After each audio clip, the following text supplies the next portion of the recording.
Le agradecemos al ingeniero Roberto Aspiazu, luego la entrevista que hemos sostenido con el ministro de Defensa, Giancarlo Lofredo. Vamos a conversar ahora sobre un tema muy crucial para el país, que es justamente el tema de la energía eléctrica, petrolera, etcétera. Ingeniero Roberto Aspiazu, siempre un gusto recibirlo. Gracias por atendernos. Gracias, le doy la bienvenida. Muy buenos días. Washington Delgado lo saluda. Un gusto estar con ustedes y a su orden, como siempre. Gracias, Roberto. Comenzamos con el tema de la generación eléctrica y usted como presidente ejecutivo de la Cámara de Energía del Ecuador, ¿cómo evalúa el hecho de que hace 2 días el gobierno ya anunció la rehabilitación de 130 megavatios que se han reincorporado al Sistema Nacional Interconectado?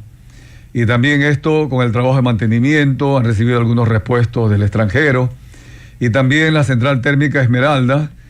que se ha puesto en funcionamiento el 30 de septiembre con 112 megavatios. ¿Cómo ha tomado esta información la Cámara de Energía del Ecuador? Bueno, es una noticia positiva sin duda, es un trabajo que hay que hacer, pero hay que destacar también que muchas de esas unidades están obsoletas. Se las puede reparar, pero como ya tienen 40 años de vida útil, que está naturalmente expirada, pues evidentemente hay que pensar no solamente en reparar, sino en construir nuevas unidades de generación termoeléctrica. Ecuador necesita energía en firme y no solamente hablar desde la perspectiva de la política pública de las energías renovables, con proyectos que estarán listos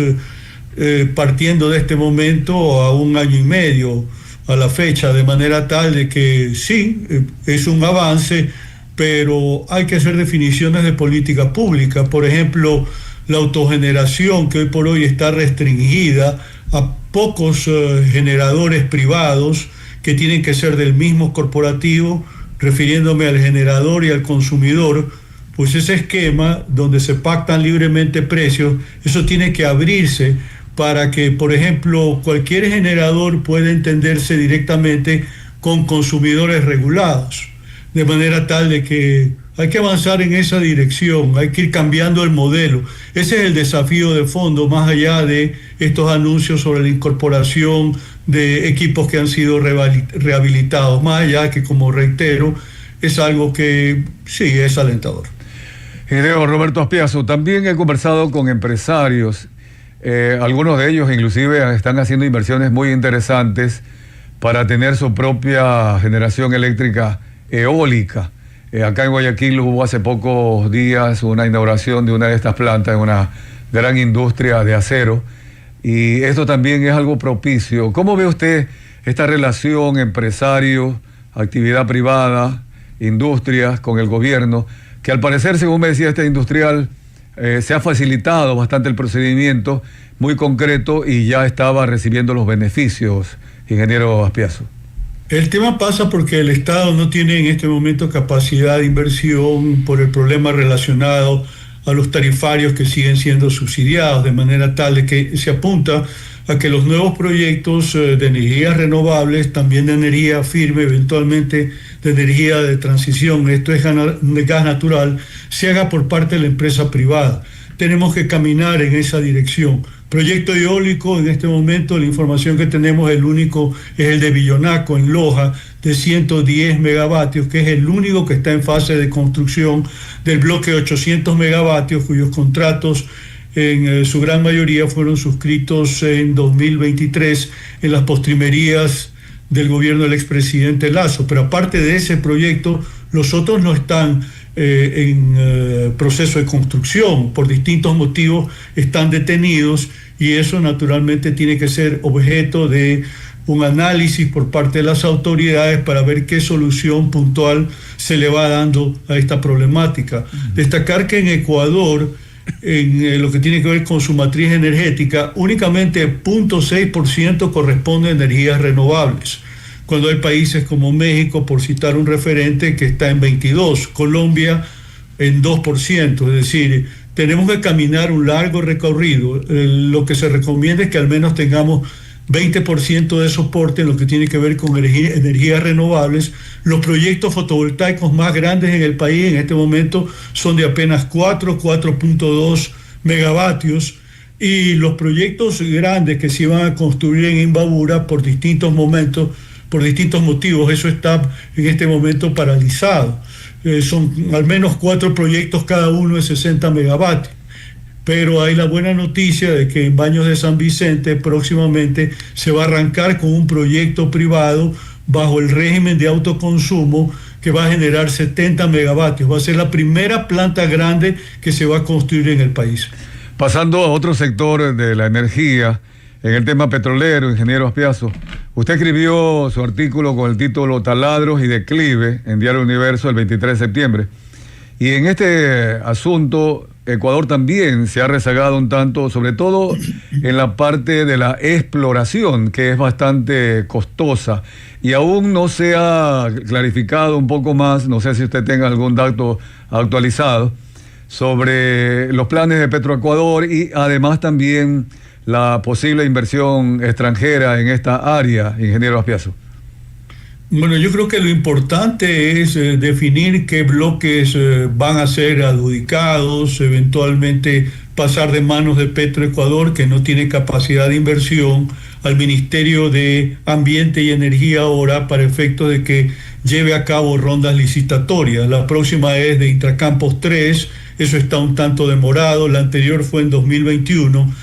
Un poco del sector privado, lo que vemos es que estos procesos de adjudicación de nuevos bloques o de trabajar en el sentido de campos marginales o pozos cerrados, de lo que se ha venido hablando largo tiempo a la fecha, bueno, pues eso tiene que corresponder a una programación que se ejecute y dentro de un cronograma, pero el inconveniente que tenemos en el sector petrolero en particular, hemos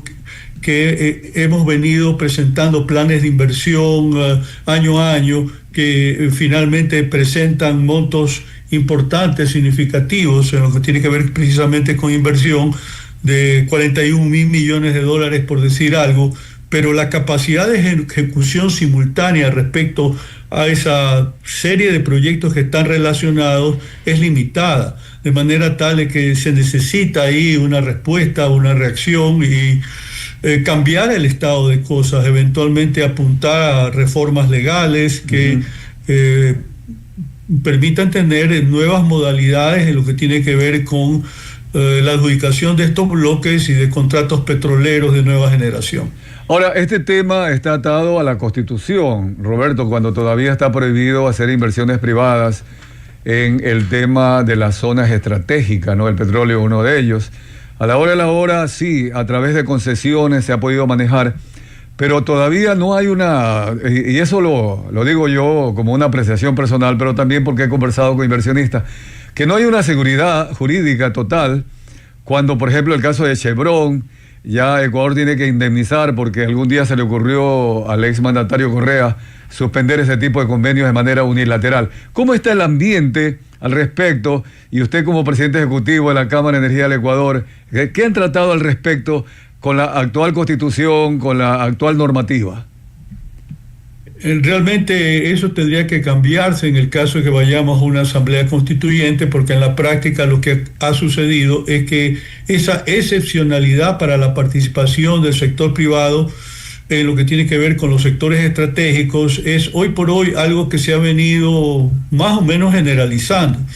No de forma total, pero sí parcial, y la tendencia es que eso continúe así, independientemente del marco constitucional. Fíjese usted, y lo refiero en distintos momentos, lo que ha sucedido con el sector de telecomunicaciones, que pese a ser también un sector estratégico, está abierto a la libre competencia en telefonía móvil, en internet, y creo que funciona bastante bien. Creo que ese modelo hay que trasladarlo también a petróleos, a electricidad, en donde naturalmente está haciendo falta inversión para aumentar la producción petrolera, que últimamente se ha manifestado que la previsión del gobierno es que el próximo año deberíamos estar produciendo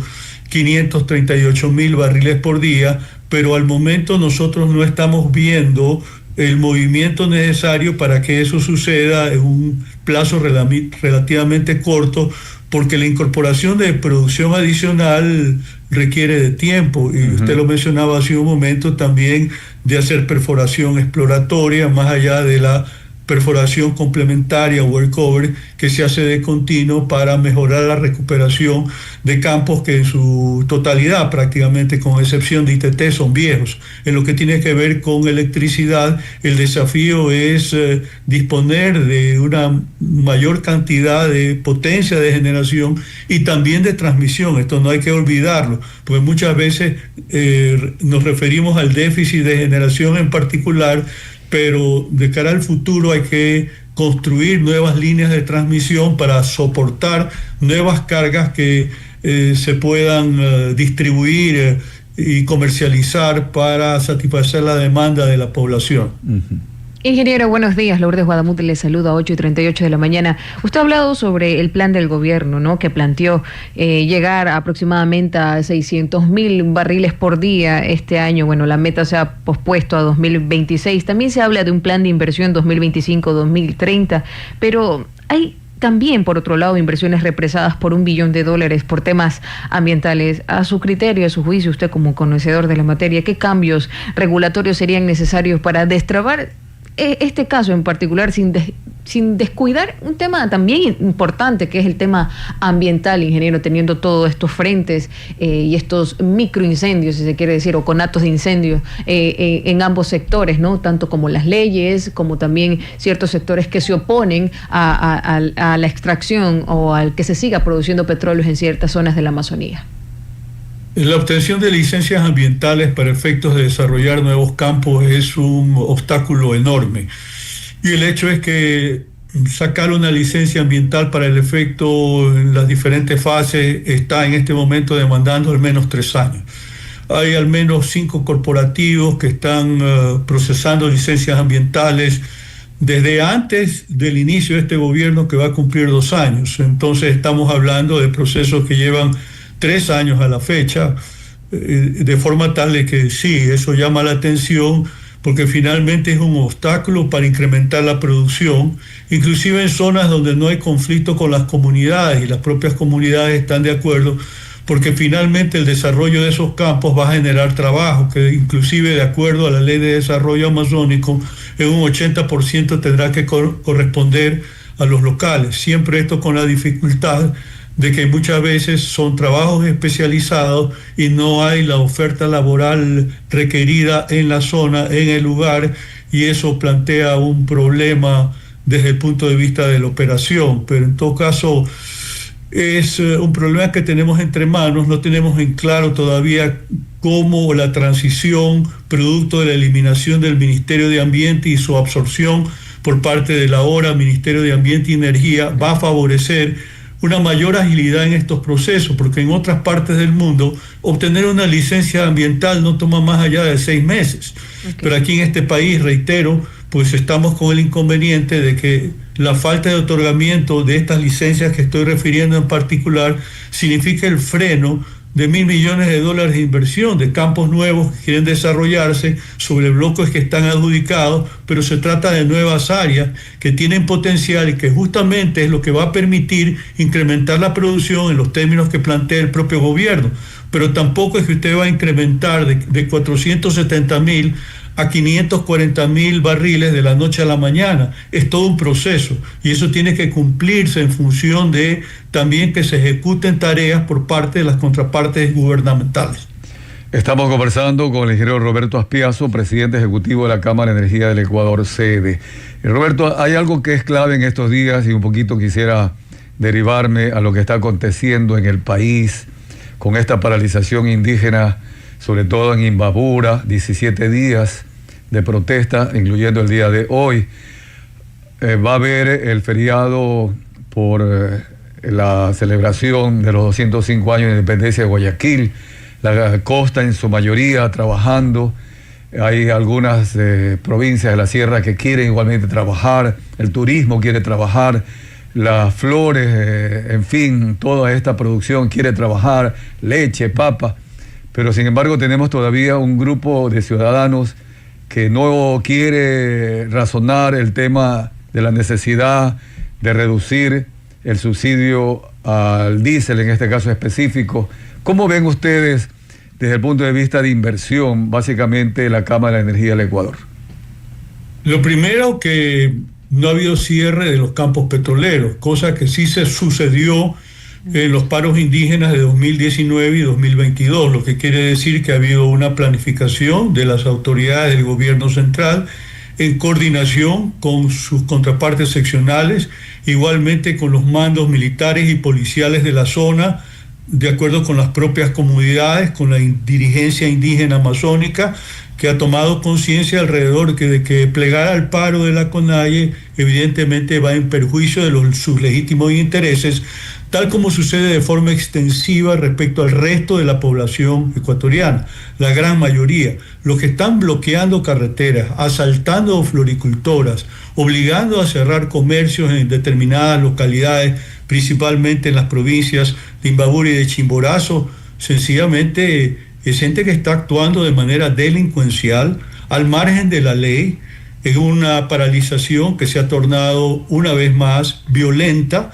contraria a los intereses legítimos de la población que quiere trabajar, que quiere tener libertad de movimiento para sus actividades cotidianas, para ganarse el pan de cada día. Y estar parado 17 días realmente es una preocupación mayor, una incertidumbre para todos los ecuatorianos, en definitiva, que seguimos con mucha preocupación lo que viene sucediendo, más aún en circunstancias que el día de ayer la caravana presidencial en el cantón Tambo, provincia del Cañar, fue objeto de un ataque alevoso y premeditado, porque eso no fue algo espontáneo, lo estaban esperando para agredirlo de una manera salvaje, aparentemente hasta con disparos de fusiles o de pistolas. En fin, es una situación que tiene que entrar de alguna forma en orden y sancionar de una manera ejemplarizadora a aquellos que han estado involucrados con esta protesta desaforada, porque parte del problema que tenemos en este momento es que en las ocasiones anteriores ha habido una suerte de perdón y olvido en el marco de los diálogos relacionados para pacificar el país, y resulta que nadie ha sido sancionado, y el señor Issa en particular, por citar una figura emblemática que vandalizó la ciudad de Quito en 2019 y 2021 y nunca ha tenido que rendir cuenta a la justicia como consecuencia de sus acciones. Entonces hay toda una problemática alrededor de lo que estamos viviendo en este momento, más aún si lo relacionamos al hecho de que ahora el discurso del paro indígena está vinculado también con el no a la consulta popular, en específico a la pregunta de la Asamblea Constituyente. Ingeniero Roberto Aspiazo, para concluir esta entrevista siempre ilustrativa en favor del razonamiento, del análisis profundo de los verdaderos problemas que vive el Ecuador, quisiera consultarle, justo estamos aproximadamente a 40, un poquito menos ya de 40 días para llegar a las urnas el día 16 de noviembre y responderle las preguntas que plantea allí el gobierno sobre el asunto de la base militar, el tema de reducir el número de asambleístas, no seguir contribuyendo financieramente a los movimientos y partidos políticos, pero fundamentalmente el tema de convocar a la Asamblea Constituyente. ¿Qué propuestas cree usted? Porque además de lo que ya la Corte Constitucional actual ha dicho, que no hay que tocar el tema de los derechos, hay 90 derechos y garantizados en la actual Constitución, además respetar los tratados internacionales, pero ¿se podría de alguna forma reformar algo en lo estructural para que haya empleo, para que se genere inversión justamente, para que haya seguridad, etcétera, etcétera, de tal manera que podamos el Ecuador, respetando los derechos humanos, es obvio, ir adelante en una actividad de progreso y que los violentos y aquellos que quieren que el país regrese al siglo XIX, a la hora de la hora, ya, pues por favor, podamos superar todos estos temas, ingeniero Aspiazo? Washington, yo pienso que la Constitución de Montecristi ha cumplido su ciclo. Y de alguna manera lo que está sucediendo en este momento y que ya hemos comentado respecto al paro indígena obedece a que la propia Carta Política de alguna manera idealiza, sublima esto de la protesta social. En teoría se asume que es pacífica, pero naturalmente nunca lo es. Hay desmanes, hay vandalismo, hay cierre de carreteras, de negocios. En dos oportunidades anteriores la ciudad capital ha sido sitiada, ha sido asaltada, vejada, y bueno, pues en parte esto obedece a un régimen jurídico en donde, por supuesto, se consagran conceptos, entre comillas, novedosos, como aquello de la justicia indígena, que de alguna manera permite que elementos de la fuerza pública bajo estas circunstancias sean secuestrados, torturados. Y bueno, pues esto naturalmente tiene que tener coto. Puedo referirme también al hecho de que el esquema garantista de la Constitución de Montecristi es la que permite que jueces de la familia, de tránsito, que están en turno durante los fines de semana, reemplacen a los jueces regulares para efectos de fallar sobre temas de garantías constitucionales para permitir la libertad de delincuentes que han sido encontrados obviamente con las manos sobre la masa, por decirlo así, o gente que está vinculada con narcotráfico, casos de corrupción. Esto se ha visto de manera extensiva en tiempos recientes, durante los últimos años, y creo que es una señal respecto a que esto hay que cambiarlo, hay que modificarlo. La propia institucionalidad que nos dejó el correísmo, con un Consejo Nacional de la Judicatura, con el Consejo de Participación Ciudadana y Control Social. En algún momento pensamos que con reformas parciales la Constitución de Montecristi podía ser recompuesta, pero ahora es la hora, al tenor de lo que hemos estado viviendo en último tiempo, incluido el problema derivado de la guerra interna contra el crimen organizado, uno concluye de que la institucionalidad tiene que ser reformulada, y en esos términos yo estoy definitivamente alineado por la posición del sí en la consulta popular, que creo que va a estar de alguna manera condicionada también al rechazo que sectores importantes de la población van a dar a la forma como este paro indígena se ha manifestado. De acuerdo, 100% de acuerdo, Roberto. Acá lastimosamente también hay algo que debemos cambiar de alguna forma, ¿no? Que es la cultura. Hoy hay un total irrespeto a la Constitución, a las leyes. Los indígenas tienen sus líderes que al parecer o no quieren respetar la institucionalidad que dicen ellos, apelan a que quieren ser pacíficos, etcétera. Pero en la práctica vemos que la realidad es otra. Algo más hay que hacer también en la función judicial para que no exista la impunidad. Un abrazo, ingeniero Roberto Aspiazo, muy amable, gracias. Washington, un gusto estar con usted y estoy muy contento con la entrevista y la forma como la ha conducido. Muy amable, gracias.